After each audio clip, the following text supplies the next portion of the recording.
લાંબી રેસ માટે NBC bearings, a CK Birla group company. સાપુતારામાં રવિવારે સાંજે થયેલા અકસ્માતનો વિડીયો સામે આવ્યો છે અને બસમાં બેઠેલો મુસાફર બારીમાંથી કુદરતી નજારો મોબાઈલમાં શૂટ કરી રહ્યો હતો અને એ સમયે ટ્રકને ઓવરટેક કરવા જઈ રહેલી બસ ખીણમાં ખાબકી છે.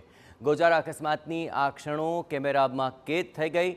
બસમાં જઈ રહેલા પ્રવાસીઓ મનોરમ્ય વાતાવરણ અને પ્રવાસનો આનંદ બસમાં બેસીને માણી રહ્યા હતા.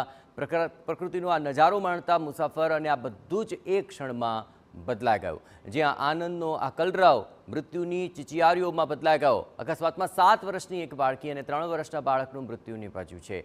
મૃતક બંને બાળકો ભાઈ બહેન હતા. બસમાં કુલ 65 મુસાફરો સવાર હતા, જેમાંથી 28 મુસાફરોને ઈજાઓ પહોંચી છે.